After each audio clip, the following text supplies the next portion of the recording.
Bem-vindos à segunda parte da conferência da Executive Digest, da 20ª, e temos assim o gosto de dar início a esta segunda parte com uma mesa de debate que tem como tema os investimentos responsáveis têm retorno. Esta mesa de debate será moderada pela Maria João Vieira Pinto, diretora de redação da Executive Digest, que apresentará os seus convidados. Obrigado, Maria João.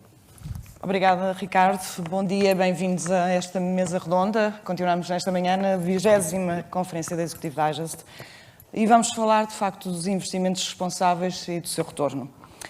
Isto porque alguns estudos de mercado e para além de tudo aquilo que já foi apresentado aqui hoje. E antes de mais, eu queria só dar os parabéns, Ricardo. Obrigada por termos aqui esta mesa composta maioritariamente por mulheres. E isto também é sustentabilidade. Quer que saia? Não, está muito bem. Isso aqui é sustentabilidade. Porque até agora foram só homens que subiram a este palco. Sou um privilegiado. Exatamente. Mas alguns estudos de mercado, como eu dizia, têm revelado de facto que a maioria dos consumidores quer que as empresas se envolvam em questões sociais e ambientais e até mesmo no debate cultural e político. E também vemos que marcas com propósito atraem mais consumidores que estão dispostos a pagar mais por bens e por serviços. Mas apesar da maioria dos consumidores concordar que as empresas deveriam ter propósitos fortes, apenas 1/3 acredita que de facto o tenham. E apenas 21% acredita que as marcas atuam em prol do superior interesse das sociedades. Nuno Moreira da Cruz é diretor executivo, eu vou começar exatamente por si, já viu, numa mesa de mulheres. É diretor executivo do Center for Responsible Business e Leadership da Católica Lisbon. E eu começava exatamente por lhe perguntar, porque, conforme li ainda há pouco, o Klaus Schwab, fundador e presidente do Fórum Económico Mundial, afirmou que este é um momento único na história para andar na conversa e tornar o capitalismo mensurável. E o próprio Nuno também defende que chegamos a um momento em que devemos deixar de falar de métricas financeiras e de métricas não financeiras.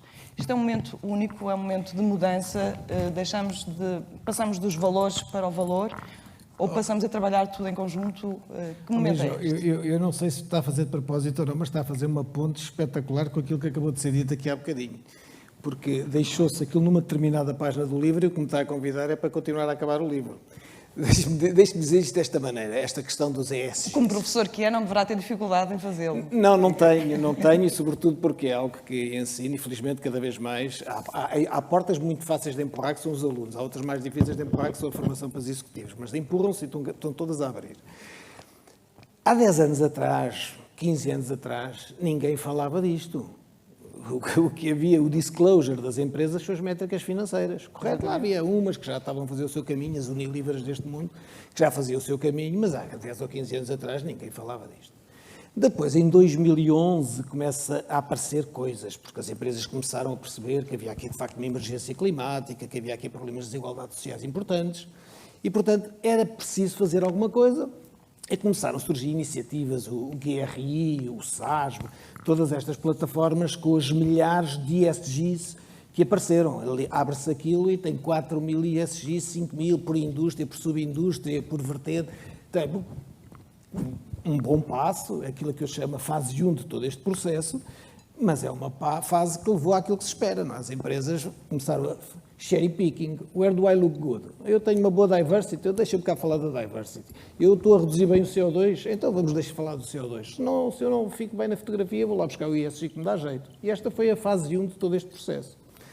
Depois há a fase 2, que é aquela em que estamos, que é uma fase de tentar standardizar, normalizar toda esta linguagem dos ESGs, que é um esforço enorme que está a fazer, e o painel antes abordou bem, mas a questão fundamental está por resolver, porque até agora, é claro que é um passo enorme standardizar e normalizar, e há esforços muito grandes que estão a ser feitos.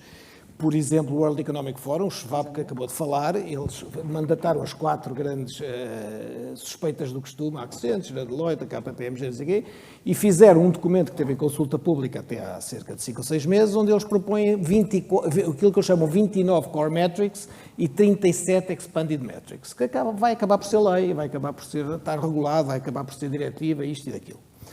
A boa notícia nisto é que, entretanto, o IFRS, a entidade que regula as contabilidades todas do mundo, aquela onde aderem 120 países, está a começar a agarrar naquilo. E isto leva-nos à fase 3. Porque é muito bonito ter ESGs standardizados, mas aquilo, enquanto falarmos de métricas financeiras e não financeiras, não resulta. Nós temos que pôr aquilo nas contas das empresas. Se eu tenho um diversity ratio bom, então o meu resultado é EBITDA 1000, devia ser 1100. E se não tenho, devia ser 900.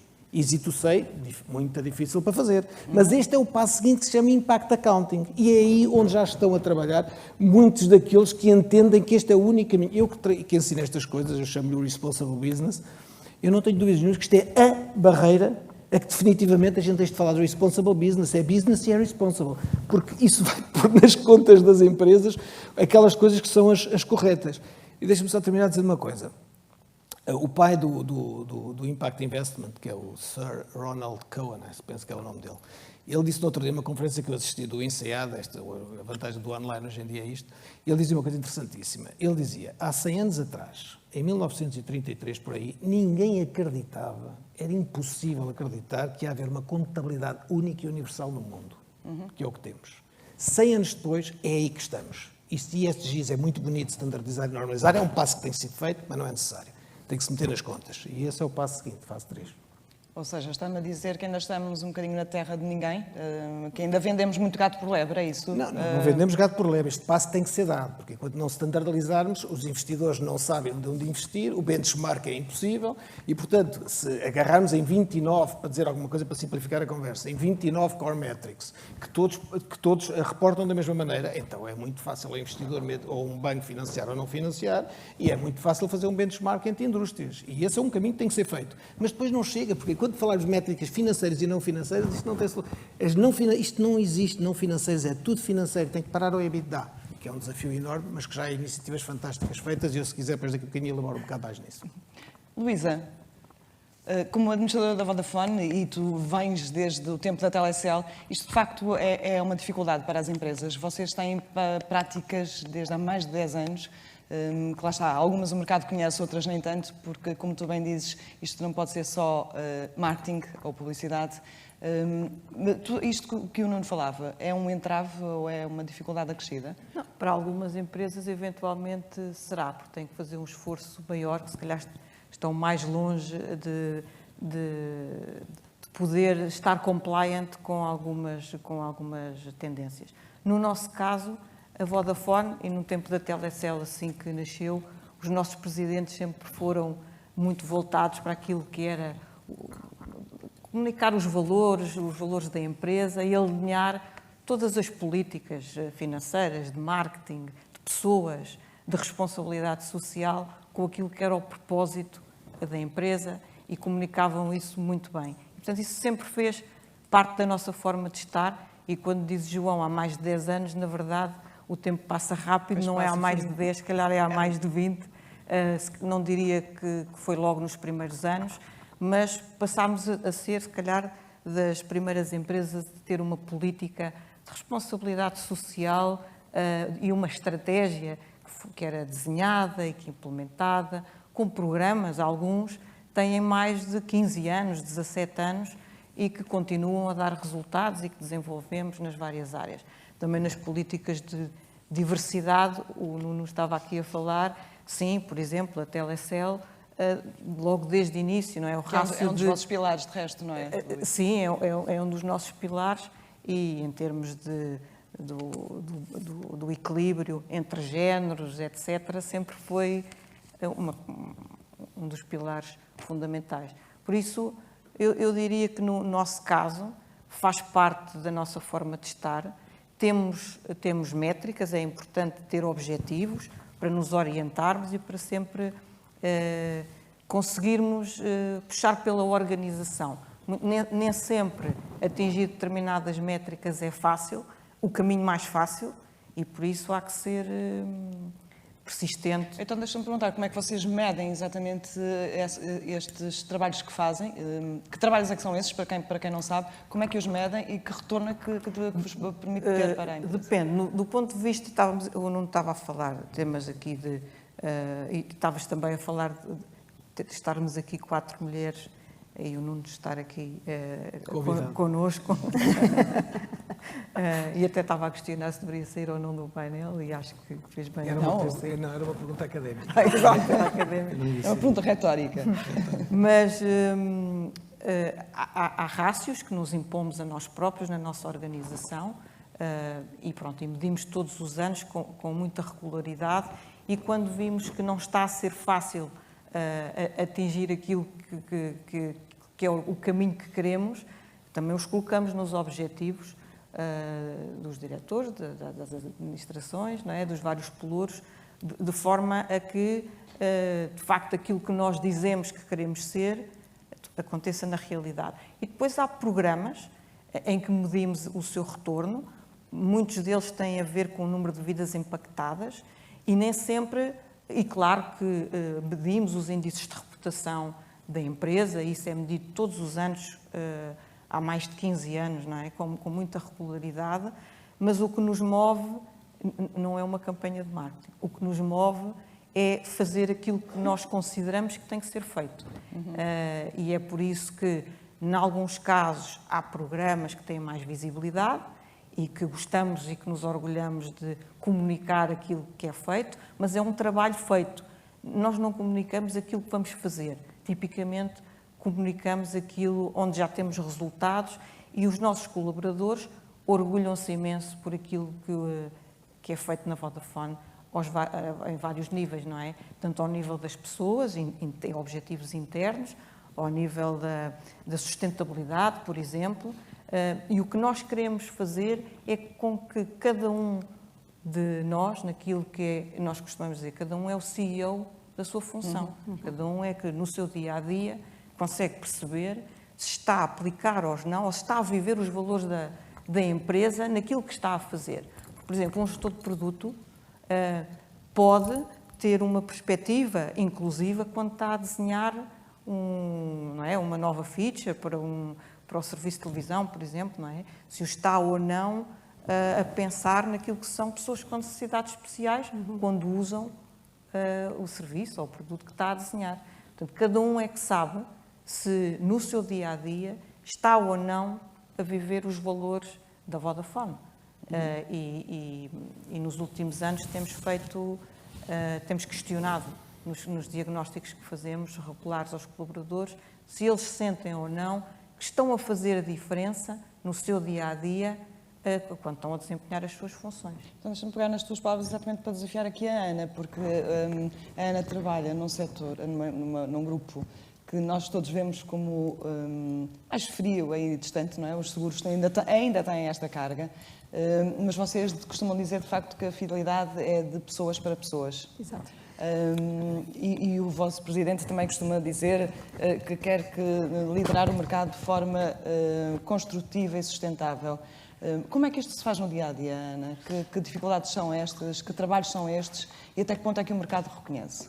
Eu adoro essa pergunta, sabe? Ainda bem. Adoro essa pergunta.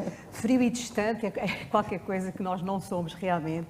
Mas não há esse estigma ainda? Eu acho que já houve, acho que as seguradoras realmente, talvez, não sei, acho que sim, acho que pode ter passado isso. Acontece que as seguradoras têm evoluído imenso.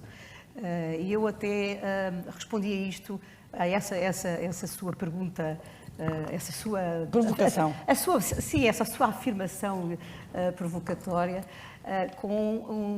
vamos ver se eu consigo lembrar-me exatamente do que é que o Dr. Magalhães Correia, que hoje é Chairman, não é mais Presidente, mas na altura era Presidente, e numa entrega de prémios, do Prémio Fidelidade de Comunidade, ele, portanto, estava a explicar porque é que a Fidelidade tinha decidido lançar esse prémio, e dizia ele que tinha sido muito simples, porque era apenas uma extensão daquilo, digamos, do interesse e da preocupação que a gente tinha com as pessoas. E, portanto, nós, digamos que transferimos ou continuámos essa preocupação para a economia social. Então, ele dizia simplesmente isso, dizia assim, que eu acho que é brilhante, e por isso é que eu vou repetir. Ele dizia, a fidelidade não é apenas, ou não pretende ser apenas uma high-tech. Ela, na realidade, é uma high-touch. É uma empresa C2C, de cash flow, ou seja, transforma o cash flow que os nossos clientes, no fundo é o dinheiro que nos entregam, transformamos isso em carinho ou careness. Eu acho que isto diz tudo, é isso mesmo. A fidelidade realmente tem como prioritário as pessoas, tanto ao nível dos clientes como dos colaboradores. E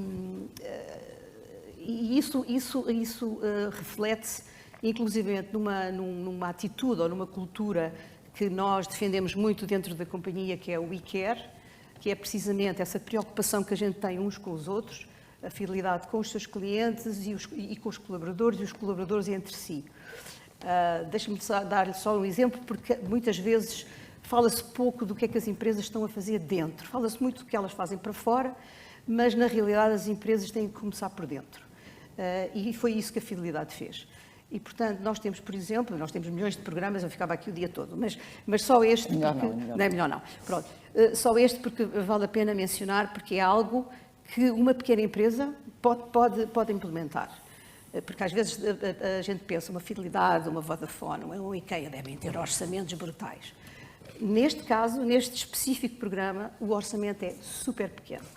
Qual é o programa? O programa é um programa dirigido ao colaborador, de novo, mas para o apoiar nos momentos de grande aflição. Nós sabemos que a vida não é preto e branco, nem sempre estamos felizes e contentes, às vezes nós temos realmente percalços e bombas que caem em cima de nós. E as pessoas não estão habituadas, porque quebra a nossa rotina. Então as pessoas ficam aparvalhadas, não é? Então, se tiverem alguém, e nós temos um grupo de pessoas que apoia essas pessoas e lhes dá pontos. E, na realidade, eu diria que 60% desse trabalho é exatamente ligar pontos, é dizer o que é que você tem que fazer.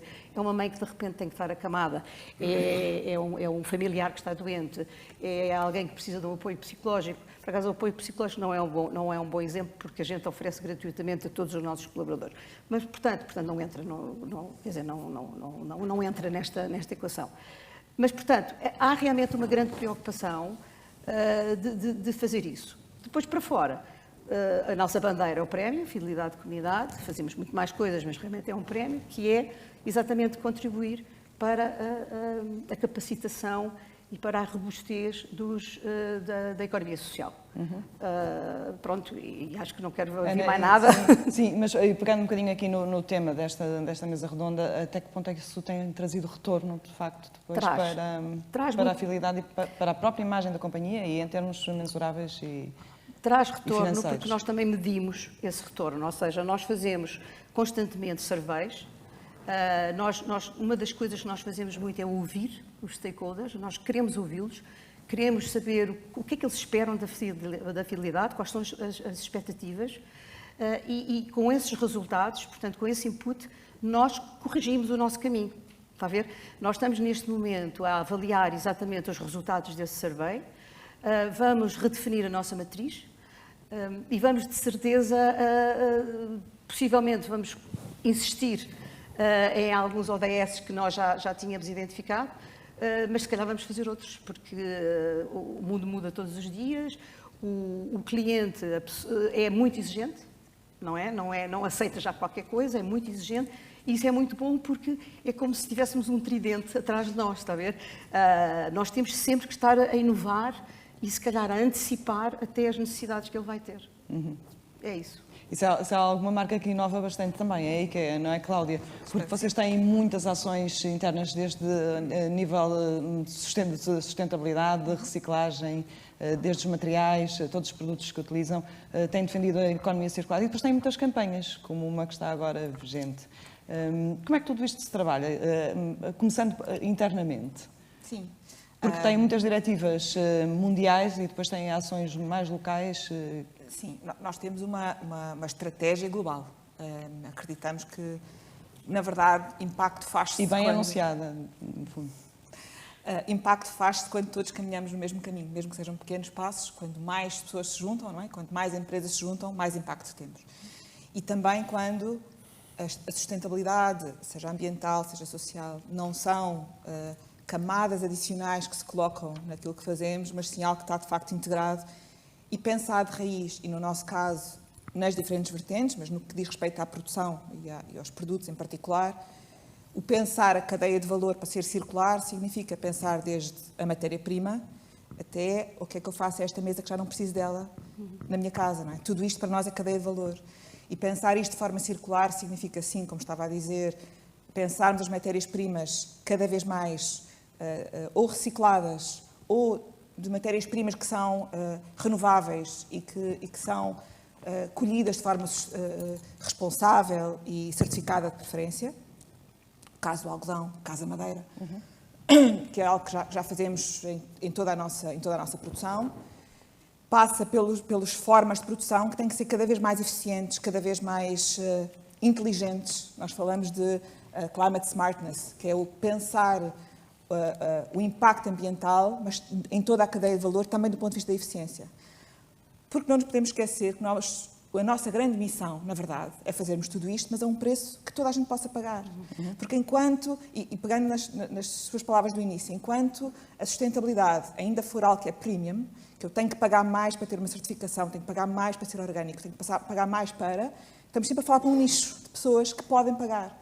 Mas nós dizemos, uma expressão em inglês que nós usamos muito internamente, é o we are for the many. Somos para a maioria das pessoas. E queremos mesmo trabalhar todos os dias para que a maioria das pessoas que têm um salário médio ou abaixo do salário médio possa ter uma vida confortável em casa e coisas bonitas em casa, mas que não tenha que pagar mais para poderem ser sustentáveis. E isso faz com que toda a cadeia de valor tenha que ser pensada de uma forma inteligente, em reduzir transporte, reduzir volumes ou aumentar volumes em cada transporte, pensar as nossas caixas, as nossas embalagens para que não haja ar. Nós adoramos dizer que nós não transportamos ar. O ar é caro demais quando é transportado num tiro, não é? Portanto, eu estive a ler, desculpa, Cláudia, interromper, sim. De facto, eu nem sabia, vocês alteraram a vossa estrutura de sofá, que sim. passou a ter apenas 13 componentes de montagem quando tinha 122. Sim. Que é extraordinário. É um bocadinho a mesma lógica dos carros. É a lógica dos carros. Nós pensámos a estrutura de sofás, uma lógica de chassis, não é? Que é comum, a estrutura base é comum, se calhar, para 20 ou 30 modelos. O que muda depois é as cores, é o enchimento, mas a base, que é o que faz com que a produção seja mais eficiente, mais inteligente, possa produzir em 5 fábricas diferentes, que estão mais perto ou mais longe de diferentes áreas do mundo. Tudo isso contribui para, sim, que a nossa pegada diminua, e esse é o nosso grande objetivo. Nós temos como objetivo, com base em 2016, reduzir 50% a nossa pegada. Estamos nesse caminho. Em 2019, pela primeira vez, conseguimos separar crescimento de pegada. Ou seja, crescemos o negócio e diminuímos pegada. Porque há sempre o mito para continuarmos a crescer, as marcas continuarem a crescer, vão continuar a ter uma pegada cada vez mais pesada no ambiente. E nós já conseguimos separar isso. E conseguimos, este é outro drama, não é, Nuno? Sim. E, ao mesmo tempo, compensar com negócios paralelos, se quisermos, que estão a compensar parte dessas emissões ou estão a trabalhar para além da nossa cadeia de valor, como é o caso do investimento em energias renováveis. Tudo isto porque, voltando ao início, temos que trabalhar uma cadeia que seja eficiente e que garanta preços baixos, porque é esse o nosso core, é isso que nós trabalhamos, e ao mesmo tempo que seja um bom negócio, porque enquanto a sustentabilidade for um custo, as empresas não o fazem, mas quando a sustentabilidade passa a ser redução de operações, redução de matérias-primas, redução, aumento de eficiência, chegar a mais pessoas, aumentar o número de clientes, tudo isso graças à sustentabilidade. Também no ponto de vista social.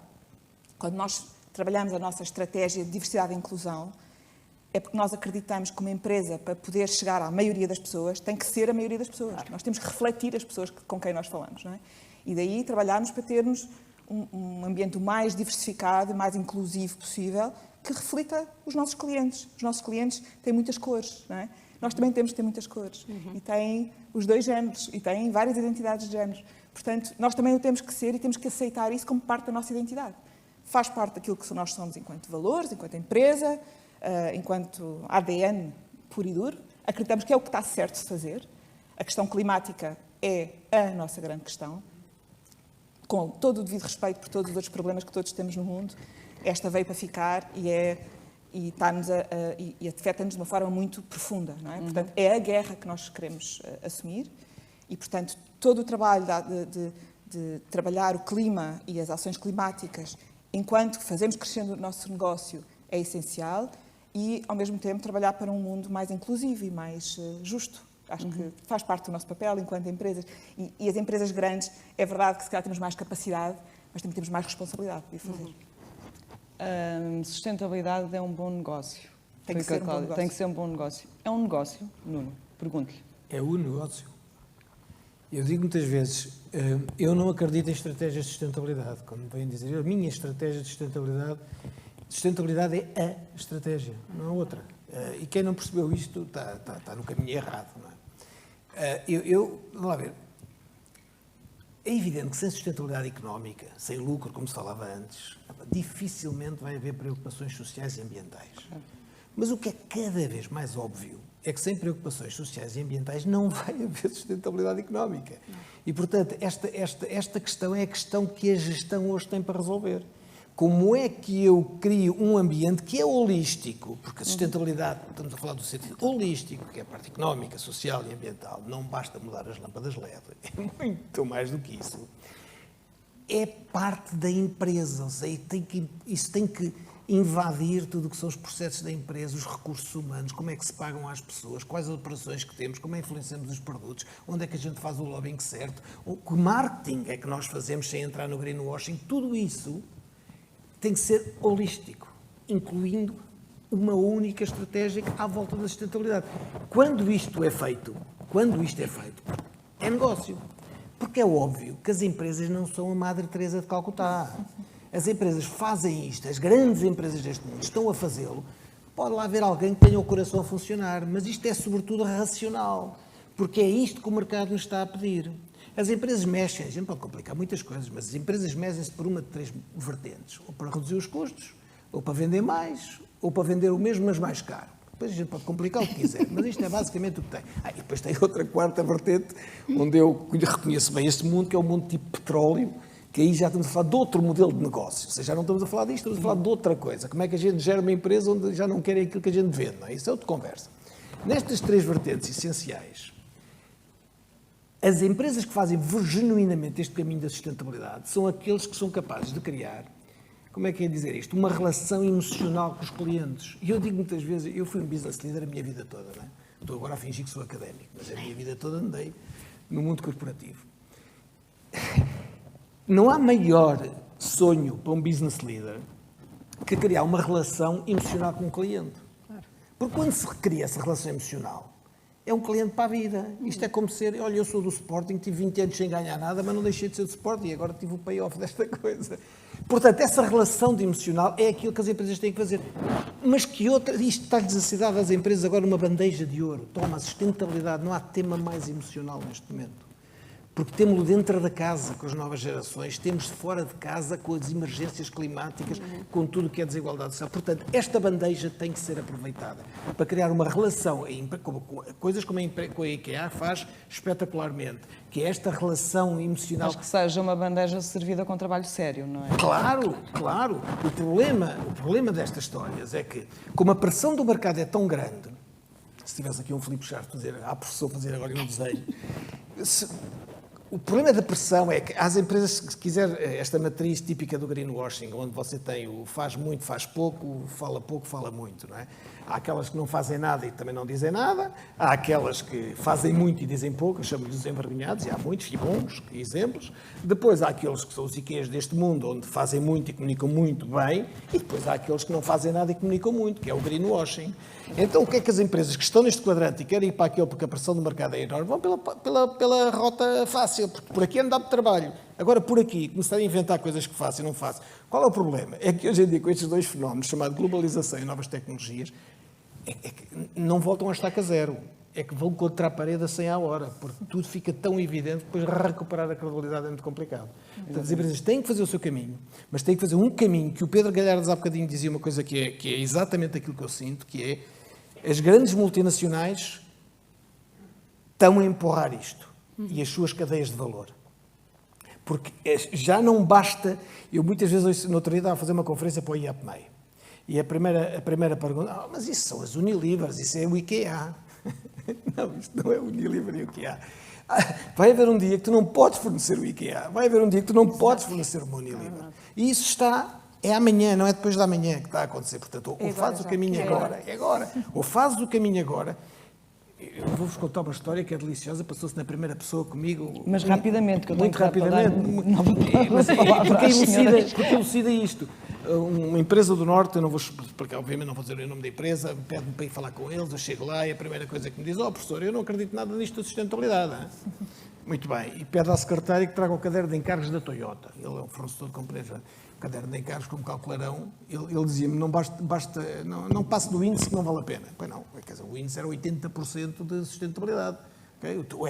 Prove-me que pagam mesmo homens e mulheres, prove-me que não anda a explorar as criancinhas lá nas fábricas ou não sei o quê, prove-me que nas comunidades locais o que tira volta a pôr, prove-me que tem canais claros de comunicação com os clientes. Isto é sustentabilidade. Forçado por uma empresa que se chama Toyota, por uma empresa do norte de Portugal que queria lá saber da sustentabilidade. Portanto, este caminho é irreversível. There is no way back.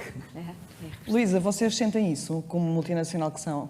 Sentem isso? Que estão a puxar também, no fundo, a carroça de outras empresas? Sim, ou que estão claro, a ajudar a porque- alavancar e a levar? Porque muitos anos demos o exemplo, não é? E a Vodafone, a nível global, está cada vez mais a comunicar mais, se calhar a sair daquele quadrante do envergonhado, que é, faz muito Eu isso e nem não... ia perguntar em que quadrante é que vocês estão. Eu acho que é mais naquele que fala, podia falar mais do que fala, não é? E que tem conteúdo e que tem provas dadas ao longo de muitos anos.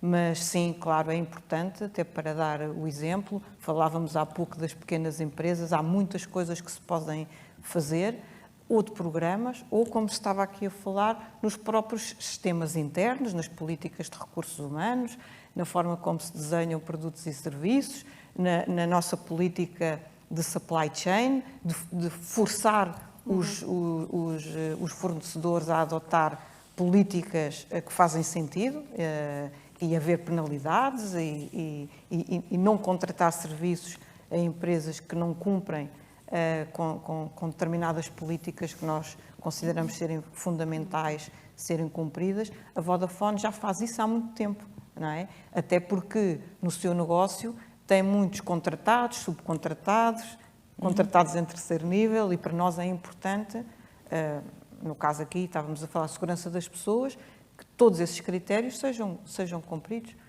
Portanto, sim, tentamos dar o exemplo o mais possível, e agora muito mais a nível global. Portanto, estas práticas e estas preocupações fazem parte do dia-a-dia na Vodafone Portugal e noutras operações. Cláudia, na IKEA também é assim? Houve alguma reorganização? Não, tudo o que diz respeito à nossa cadeia de valor é muito auditada e muito regulamentada. Os códigos de ética existem, não sei desde quando, mas temos um formato que é o IOA, que eu diria que é de alguns do ano 2000. Porque tem mesmo a ver com isso, com o facto de, obviamente, com a questão do risco que erros na cadeia trazem para a nossa reputação e para a nossa marca, mas também, cada vez mais, numa perspectiva pedagógica e de usarmos, lá está, a nossa presença e o nosso poder enquanto marca para contaminar positivamente outras empresas para mudarem a sua forma de trabalhar, seja do ponto de vista ambiental, que se calhar foi o princípio, começou muito por aí, também o lado social, com tudo o que tem a ver com questões de trabalho, regras de facto garantir, independentemente de onde quer que seja no mundo, que as regras, porque nós temos uma cadeia de fornecedores global, não é? E, portanto, o garantir que o standard é sempre o mesmo, independentemente da produção ser em Portugal ou no Bangladesh ou na Suécia, o standard é o mesmo. E isso faz com que, acreditamos, há um movimento positivo, especialmente nos países onde, se calhar, o standard era mais baixo, não é? E isso é muito positivo e tem sido acompanhado de forma muito rigorosa e cada vez mais rigorosa em toda a cadeia de valor. Ana, vocês trabalhando maioritariamente com pessoas, como é que isto se gera e como é que se assegura? Como é que se assegura? Como é que se garante o valor e valores? Porque nós comunicamos muito internamente e temos, como lhe disse, nós temos programas dirigidos para o colaborador, portanto, para o sensibilizar, para facilitar a vida dele, para o enriquecer como pessoa humana, sensibilizá-lo para a solidariedade ou para o voluntariado. E tudo isso que a gente faz cria uma onda, está a ver, falta-me agora o termo, mas De contágio. de contágio e no fundo as pessoas sentem-se orgulhosas por trabalhar numa empresa que se preocupa com eles e com os outros e obviamente o nosso posicionamento vai muito na linha do IKEA ou da Vodafone, mas estamos a evoluir, não é? Estamos a evoluir, estamos cada vez mais, exigimos determinados procedimentos aos nossos fornecedores, estamos exatamente na mesma linha. Umas coisas vamos mais depressa, outras vamos mais devagar, mas e olha, por exemplo, a pandemia, não é? Que, enfim, há males que vêm por bem, isto é uma coisa assim um bocado... Sim, houve coisas boas Houve também. coisas muito boas. A pandemia, por exemplo, fez acelerar uma quantidade de reações das companhias, novos serviços, novos produtos. Por exemplo, o caso da Multicare, a Multicare, por exemplo, disse imediatamente que participava nos tratamentos de Covid, que é uma coisa que, à partida, as seguradoras excluem, não é? E outros, e testes de Covid, e check-ups, e etc. Portanto, as companhias com estas surpresas, não é? Más surpresas, geralmente nós reagimos mais às más surpresas. As companhias são obrigadas a inovar, percebe? E a fazer coisas novas. E isso é uma maravilha, porque na realidade, no fundo, nós continuamos a trabalhar para as pessoas e a dar às pessoas, às vezes, coisas que elas nem imaginavam ter. E eu acho que esse é o papel das empresas. Falando em pessoas, Nuno, já estamos aqui na reta final da nossa conversa. E o propósito? O Nuno tem escrito muito. De facto, a liderança atual tem que ser feita com propósito. E é preciso juntar todos os stakeholders em torno de ideias comuns e projetos comuns, ideias sustentáveis. O propósito não é só buzzword. Não. É que já chega a uma altura em que tudo isso é posto em causa, não é? Se não se tem cuidado, pode ser. Pode ser. Pode ser. E pode ser tão banalizado como a palavra visão. E, portanto, tem que se ter muito cuidado com isso. Eu, para já, a primeira coisa que eu digo sempre é que eu não gosto da tradução de purpose para propósito, porque a palavra propósito em português não é a mesma coisa. E quando me obrigam a traduzir, eu também peço, então traduz lá brainstorming e benchmarking. Há coisas que eu acho que é difícil traduzir. E, portanto, os franceses traduzem bem, a raison d'être, que diz muito mais o que é o purpose. Portanto, o purpose... É importante perceber, e de facto nós já escrevemos bastante lá no Centro sobre purpose, eu costumo, porque no mundo corporativo há muita confusão entre o que é propósito, o que é visão, o que é missão, estas coisas todas. Há uma maneira fácil de dizê-lo, que é a visão é para onde nós vamos, a missão é o que fazemos e o propósito é o porquê é que nós o fazemos. E a palavra porquê é uma palavra profundamente desconfortável para o mundo corporativo. Para o ponto de vista pessoal, o terceiro porquê, nós estamos aflitos, já não sabemos o que é de justificar. Quando traz a linguagem do porquê para o mundo corporativo, porquê é que nós existimos, a primeira tentação pode ser para falar do acionista, mas ao segundo, ou terceiro porquê, já não está a falar do acionista. Já está a falar de uma coisa muito maior do que o acionista. E esse conceito do propósito, se não é trazido neste mundo hoje para dentro do mundo corporativo, deixa quem decide num limbo, porque os CEOs até agora tinham uma vida muito fácil, que era, na dúvida, para o acionista. Ou seja, eu sei bem o que é que... As minhas ações, eu sei onde é que eu tenho que... Quando de repente lhes estão a dizer o mundo, meu amigo, isto é muito mais do que os shareholders, isto são muitos stakeholders, com agendas completamente conflitivas, ou há uma coisa maior que todos agarramos, que se chama o propósito, e todos acreditamos nisto, e então sim, eu consigo gerir isto, porque senão eu vou para a minha praia de conforto, que se chama acionista. Por isso é tão importante, eu insisto tanto ainda, ontem eu estava numa empresa, falámos muito nisto, por isso eu insisto tanto nesta necessidade.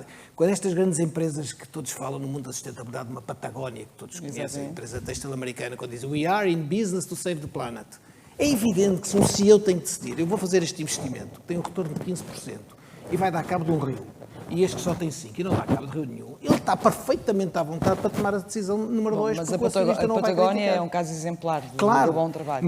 Mas há imensos excelentes exemplos, inclusivamente em Portugal. Claro. Há excelentes exemplos de empresas que agarraram o sentido de porquê é que nós existimos, que vai muito para além do acionista.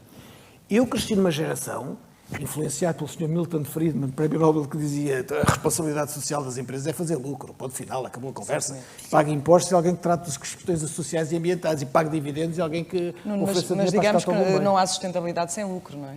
Claro, absolutamente. Só que vai um bocadinho mais para além disso, que é esta questão do propósito. Depois o propósito tem 5 características, mas não vos vou aborrecer com isto, mas a única questão mais importante é que, de facto, esta questão corre o risco de ser uma buzzword. Corre. E, portanto, é importante sermos capazes de trazer para dentro do mundo corporativo este fator de união que se constrói de baixo para cima, de porque é que nós existimos, sabe? O propósito é esta coisa maravilhosa, que os ODS ajudam muito, que é, sabe aquela história de dois pedreiros que estão a partir pedra, pergunta-se ao primeiro o que é que está a fazer, e ele diz, estou a partir pedra, e o segundo diz, estou a construir uma catedral. Pois isto é o propósito. As pessoas quando vão trabalhar, e então estas novas gerações com que eu trabalho todos os dias, veem as coisas muito diferentes. E atenção, porque é mesmo assim, porque nós temos muito a estas novas gerações é até entrar em centros de custos em casa, depois volta tudo à estaca de partida e tudo a pensar a mesma coisa. Não é bem assim. Esta nova geração tem o sentimento da emergência climática e das desigualdades sociais muito lá metidas dentro do seu ADN. E nestas mãos vão cair como no outro dia a BlackRock punha um número na mesa, que já não vou repetir o número, não vale a pena, mas é um número gigantesco dos trilhões de dólares que vão passar para esta geração nos próximos 10 anos. Não é que vão ficar ricos, mas vão estar em posições públicas e privadas onde decidem. Portanto, isto vai ser imparável nesse sentido também, mas trazer para dentro da empresa esta noção de porque é que eu venho trabalhar todos os dias, porque quando alguém entra para uma empresa não deixa pendurada no cabide à entrada a pele de pai, ou de surfista, ou de ecologista, entra tudo lá para dentro. Bom, é aquilo que a gente tem para gerir. E quando entra aquilo para gerir é propósito, é muito mais do que ser contabilista. Só para finalizar, perguntava a cada uma, Luísa, qual é o propósito da Vodafone? We connect for a better future. Nós ligamos por um mundo melhor. Queremos fazer um mundo melhor com o nosso negócio. Cláudia? Nós trabalhamos para criar um melhor dia-a-dia para a maioria das pessoas. E isto significa pessoas em casa, os nossos colaboradores, os nossos fornecedores, os nossos parceiros. É de facto ter uma visão de que há um futuro que podemos todos construir que é melhor para todos. No dia-a-dia, não é só nos dias de festa, é todos os dias. E já não é pouco. Ana? E nós trabalhamos para que a vida não pare. Meu Deus. Muito obrigada a todos. Obrigada pela presença aqui na 20ª Conferência da Executive Digest. Obrigada. Prazer, obrigado.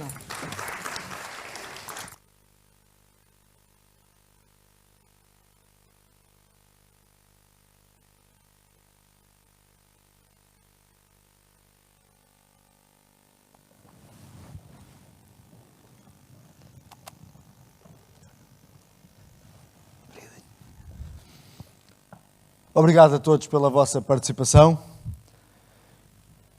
E então, para encerrar esta 20ª Conferência da Executive Digest, temos o gosto de contar com António Gomes Mota, professor catedrático do ISCTE e presidente do IPCG, Instituto Português de Corporate Governance. A intervenção tem como título a visão multi-stakeholder no centro da governance. António Gomes Mota, mais uma vez, muito obrigado pelo seu interesse e disponibilidade. O palco é todo seu.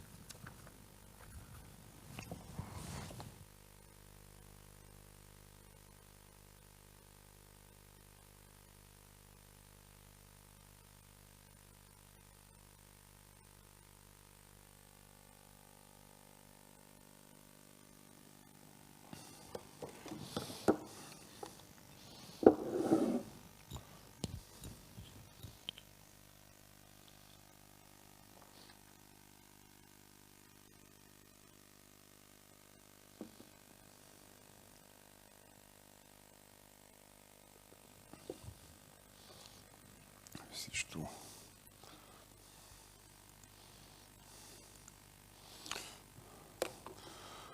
Muito bom dia então a todos. Antes de mais, os meus agradecimentos por este convite da Executive Digest, na pessoa do Ricardo Florencio, e é com muito gosto que estou aqui nesta 20ª conferência desta revista, que é de facto já uma referência desde há muitos anos em Portugal no domínio da gestão. O tema, como o Ricardo Florencio referiu, que eu me traz aqui de uma forma muito sintética, é no fundo partilhar convosco um conjunto de notas relativamente a esta nova visão multi-stakeholder e aquilo que implica em termos das diferentes dimensões de governance de uma sociedade. Peço desculpa, mas isto... Ora bem, o nosso ponto de partida, e cola com aquilo que foi a parte final da muito interessante mesa redonda que tivemos há pouco a oportunidade de assistir, mas digo que o ponto de partida é um pouco esta alteração que se foi fazendo de forma gradual e muito acelerada nestes últimos anos, daquilo que é o propósito último das organizações com fins lucrativos, das empresas de uma forma geral, em que claramente tinham uma matriz em que o domínio era o primate, se quiser, era a criação de valor para o acionista, para esta nova visão, um bocadinho mais de lata, um bocadinho mais ampla, de, no fundo, olharmos para a organização como estando num ecossistema que interage e impacta com múltiplos stakeholders e que, portanto, deve zelar, atender e responder aos interesses desses mesmos múltiplos stakeholders, naturalmente os acionistas, mas também os seus clientes, os seus fornecedores, a comunidade onde está inserida e, naturalmente, os seus trabalhadores. Aliás, ali no slide, a ordem é apenas, pura e simplesmente, a ordem alfabética. E, portanto, nessa perspectiva, temos ainda uma outra realidade que também emergiu nestes últimos anos, a chamada ESG, que também seguramente terá sido analisada e detalhada durante a manhã de hoje.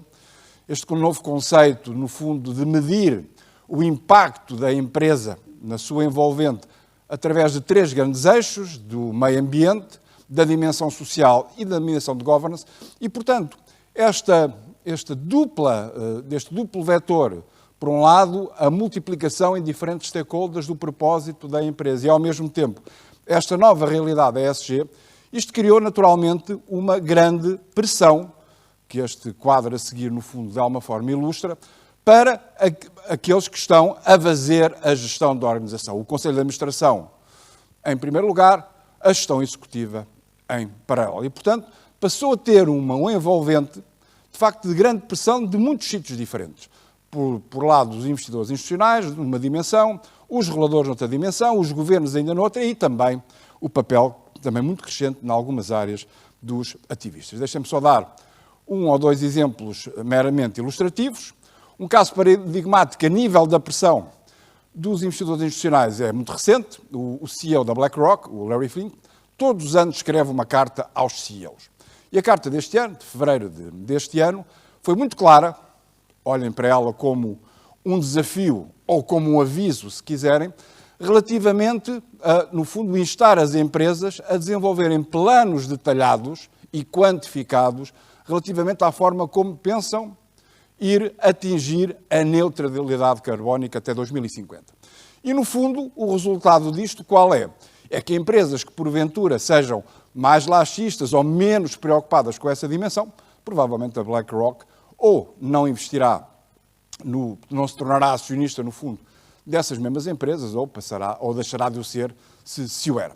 E, portanto, para todas as empresas que querem disputar o campeonato do financiamento internacional, naturalmente que isto são elementos que devem ser tomados em linha de conta com muita atenção.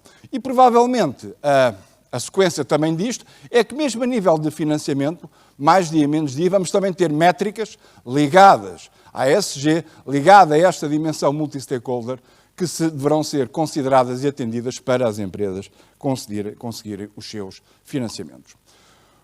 Um outro exemplo que diz, no fundo, ou procura mostrar o que pode ser uma resposta proativa das próprias empresas, foi dado também há cerca de um mês, pela Shell, que, de uma forma relativamente inovadora, colocou à votação, na última Assembleia Geral, uma proposta sobre o seu plano para lidar com as mudanças climáticas. Aquilo que normalmente se designou, em inglês, do Say on Climate Change, na sequência de um Say que também há meio dos anos não existia e passou a ser recorrente, que era o Say on Pay, ou seja, uma aprovação da política de remunerações da empresa. Pois temos agora aqui um caso de uma aprovação da política de combate às mudanças climáticas, neste caso, por parte da Shell. Vale a pena dar nota de 2 pequenos episódios dessa Assembleia Geral. O primeiro é que esta proposta teve uma votação bastante significativa, mas de 80%, apesar de tudo houve muita gente que não votou, e o mais interessante ainda é que houve um conjunto de acionistas mais ativistas que colocaram à votação uma proposta alternativa mais ambiciosa, que foi rejeitada, mas ainda assim com 30% de votos favoráveis. E a verdade é que há agora já mais um conjunto de empresas que também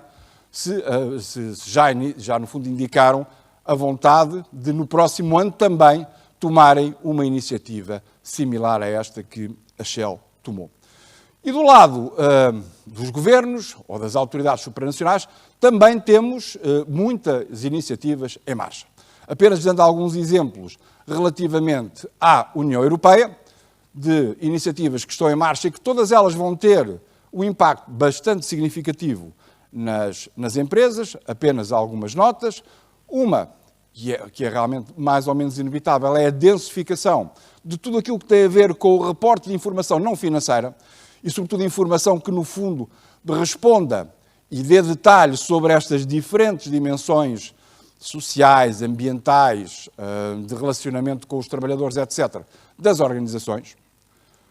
Uma outra dimensão muito importante que é, e que vai ter um grande impacto, seguramente, que é a extensão legal dos deveres e responsabilidades dos administradores, que tipicamente, até hoje, tinham sobretudo uma dimensão de zelar pelos interesses dos acionistas, a esta pluralidade de stakeholders, e, portanto, passar a ser dever fiduciário dos administradores terem, no fundo, que atender aos interesses dos diferentes multi-stakeholders. Vejam apenas com uma pequena ilustração como uma medida destas pode ter impacto. Até agora, uma entidade de defesa dos interesses do consumidor, se achava que a empresa estava a tomar alguma atitude menos adequada, pois podia naturalmente colocar a empresa em tribunal.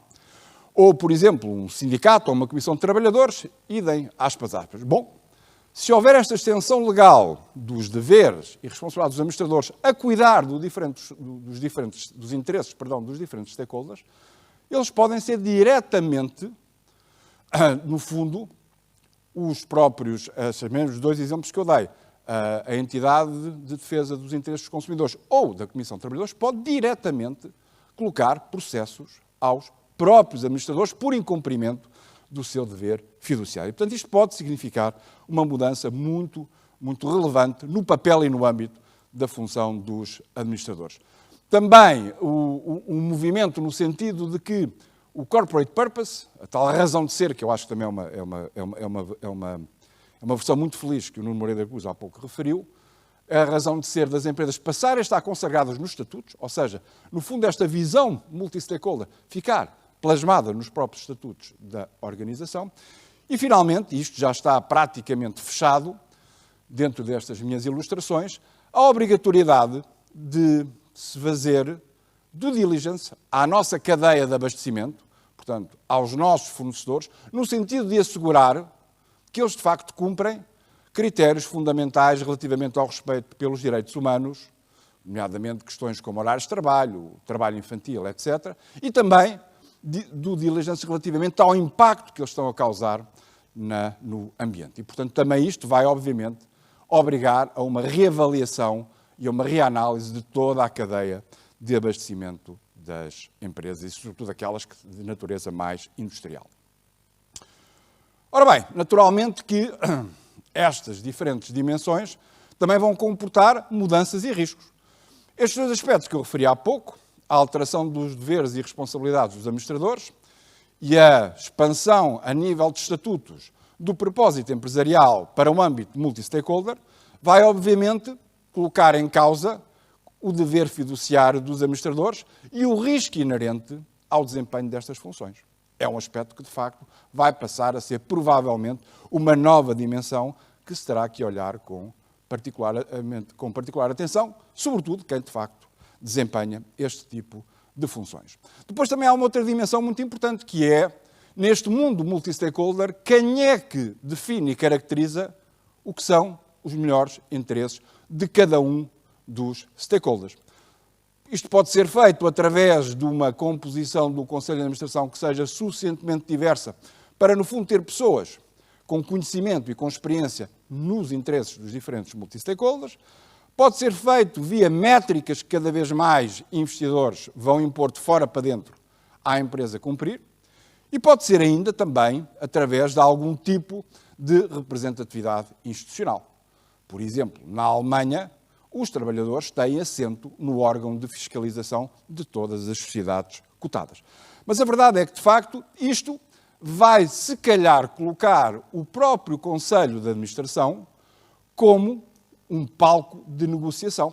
Porque, de facto, entre a gestão executiva e o Conselho de Administração no seu conjunto, há de se ter que ter no fundo, uma estratégia e um conjunto de objetivos que atendam aos diferentes interesses dos vários stakeholders. E, portanto, vamos ter aqui, provavelmente, alguma complexidade adicional naquilo que será a formulação estratégica das organizações nesta nova dimensão.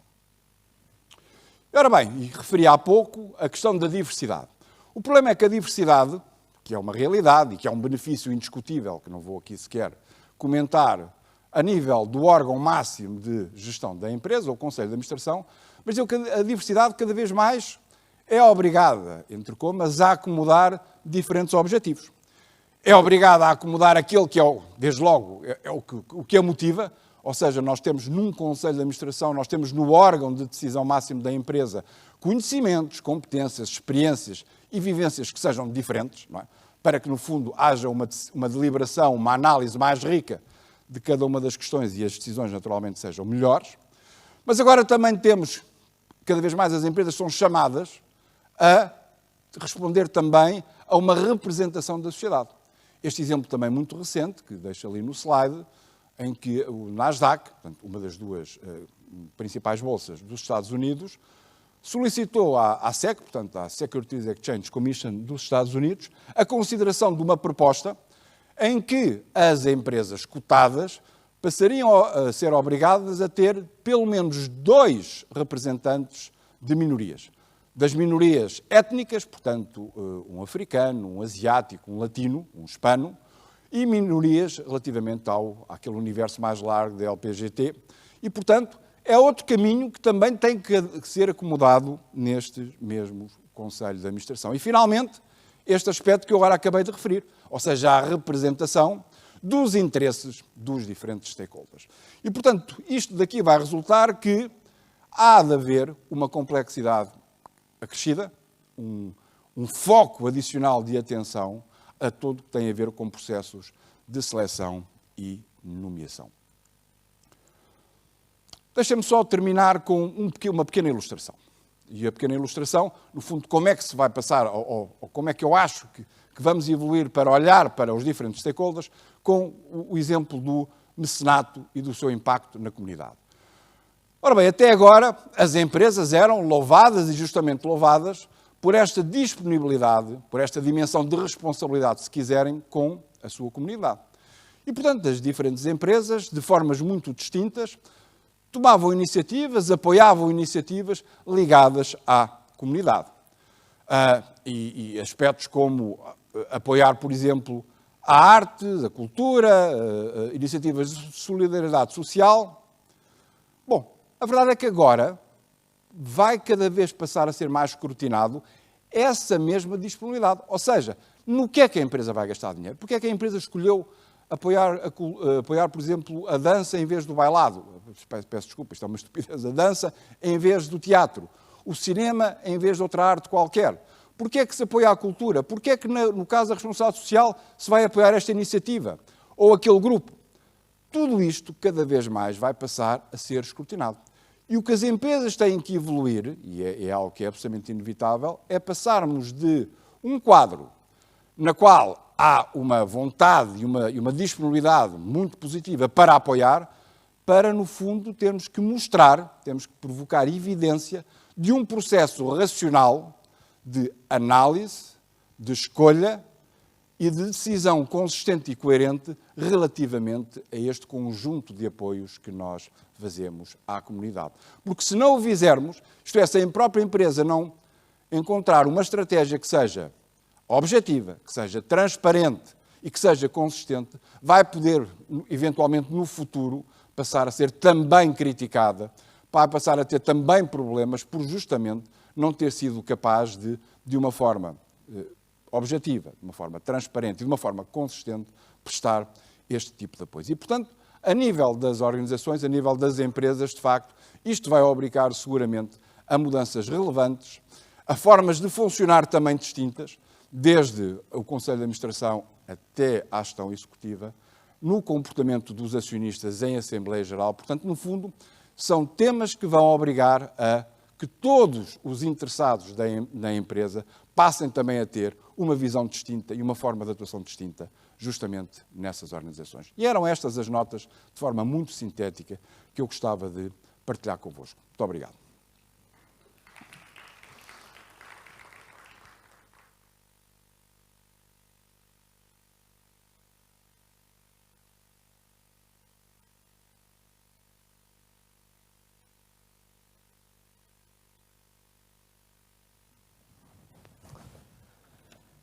Obrigado, António Gomes Mota, pela sua apresentação e pelas notas, tendências e diversas mensagens de que nos espera já no futuro, embora muitas destas já estejam em execução, mas realmente temos aqui várias notas daquilo que vão ser, com certeza, o futuro das nossas organizações. Não queria deixar acabar esta conferência sem agradecer mais uma vez aos nossos oradores, patrocinadores, apoios e a todos os que estiveram aqui na organização deste evento, mas também a todos que estiveram aqui a presenciar este evento, aqui ou aí desse lado. Espero que a conferência tenha trazido uma série de dados, uma série de novidades, uma série de alertas, pois este tema do ESG, este tema do imperativo da responsabilidade das empresas é cada vez mais importante, cada vez vai ser mais de diferenciar as diferentes organizações, cada vez vai ser mais um caminho que já não é uma alternativa, mas é uma obrigação das empresas. Portanto, espero que tenha sido uma manhã útil. Ver-nos no próximo evento. Muito obrigado a todos.